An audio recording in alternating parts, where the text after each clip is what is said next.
रहे वह सारी शक्ति निरर्थक है यदि काम किसी के आ न सके। घर में पड़ा सूखा वह कूड़ा भी एक दिन जलाने के काम आता है। मनुष्य होकर रोते हुए के आंसू नहीं पोंछ सकते, भूखे को भोजन और दुखी को अपने हृदय से नहीं लगा सकते, तो ये मानव जीवन पाना बिल्कुल व्यर्थ हो जाता है। सिद्धांत ये कहता है साधन धाम मोक्ष कर द्वारा पाई न जे परलोक सवारा। धर्म ते विरति जीवन में धर्म करते जाओ, अपने आप वैराग्य की प्राप्ति हो जाएगी। जोगिते ज्ञाना ज्ञान मोक्ष प्रद वेद बखाना। ज्ञान के बिना जीवन अंधकारमयी है, और जब व्यक्ति को जानकारी हो जाती है तब उसके द्वारा एक एक कर्म का प्रतिफल उसे प्राप्त होने लगता है। क्यों? क्योंकि जो अनजाने में होता है उसे चूक, उसे भूल कहते हैं, लेकिन जो जानबूझ करके होता है उसे पाप कहते हैं। तभी परमात्मा का भी नियम है शुभ और अशुभ कर्म अनुहारी ईसो दे तो फल हृदय विचारी। व्यक्ति के अच्छे और बुरे कर्मों को देख करके परमात्मा हृदय में विचार करके फल प्रदान करता है। आज इस सिंहासन की गरिमा को रखना है। मैं चाहता हूं आप सभी दरबारियों की ओर से मेरी प्रजा का सुखद समाचार प्रस्तुत किया जाए। मैं जानना चाहता हूं धनशाला, गौशाला, पाठशाला, शस्त्रशाला इत्यादि ये शालाएं सुचारू रूप से चलाई जा रही हैं। धनी निर्धनी को सता तो नहीं रहा, आखिर प्रजा का समाचार क्या है?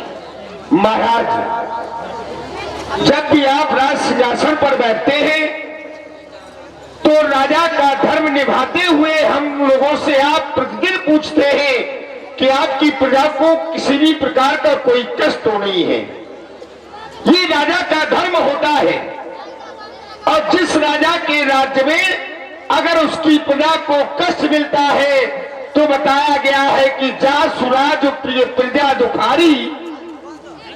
जिस राजा के राज्य में अगर प्रजा दुखी रहती है तो राजा सीधे नरक का गामी होता है। मरने के बाद उसे स्वर्ग की प्राप्ति नहीं, मरने के बाद उसे नरक की प्राप्ति होती है। और दुखी तो प्रजा तब होती है जब वहां का राजा अज्ञानी हो। आप तो ज्ञानी राजा हैं, ज्ञानी ही नहीं, आपके लिए तो कहा गया धर्म धुरंधर गुण निधि ज्ञानी। अरे आप तो गुणों की खान है, फिर आपके राज्य में आपकी इस प्रजा को कष्ट कैसे मिल सकता है? महाराज, गौशाला, धर्मशाला, पाठशाला सभी शालाएं सुचारू रूप से चलाई जा रही है। घर घर में है, घर घर में है, सबको दूध दही की आवाजानी, सिंह और अजा पीते एक घाट पानी। अरे आपके राज्य में वो सिंह यानी शेर, अजा यानी बकरी एक ही घाट पर जल ग्रहण कर रहे हैं। महाराज, किसी भी प्रजावासी को कोई कष्ट नहीं है, कोई कष्ट नहीं है। यही प्रेम शाम से दिखाई दे रहा है ना? बिल्कुल, बस यही प्रेम रहना चाहिए। समस्त विरोधों को समाप्त कर जो सम रास्ते पर चलते हैं, सुगम पथ उनका हार्दिक स्वागत करता है। आज हम अपने सेनागार से दरबार सीधे चले आए हैं। ऐसा लगता है पूर्वजों का यह ताज कुछ टेढ़ा है, दर्पण की व्यवस्था करो, इसे हम यहीं पर संवारेंगे। जैसा आदेश। अब जो ही महाराज ने दर्पण में अपना मुख देखा, राय सुभाए मुकुरे कर लीना, बदन बिलो की मुकुट सम कीना। मुकुट बराबर कर रहे थे, श्रवण सभी पे भये सित के साथ मनहु जरथ पनु असे उपदेशा।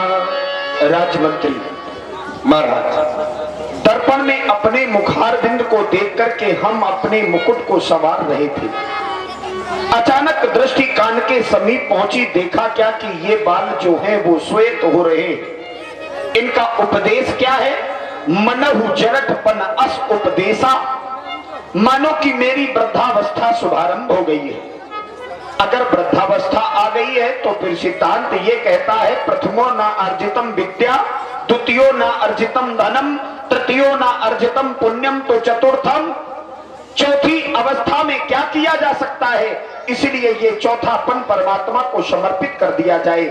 चौथेपन जाई नृप कानन, क्योंकि अब तो आसार बुढ़ापे के नजर आते हैं। इसलिए हम अपने गुरुदेव सदन की ओर जाना चाहते हैं। मन में कई अभिलाषाएं जन्म ले रही हैं, इनकी पूर्ति तो केवल गुरु सदन में हो सकती है। आज का दरबार यहीं पर समाप्त किया जाए। आज हम गुरु सदन की ओर जा रहे हैं। क्यों नहीं? देखिए, कोई भी कार्य करने के पहले अपने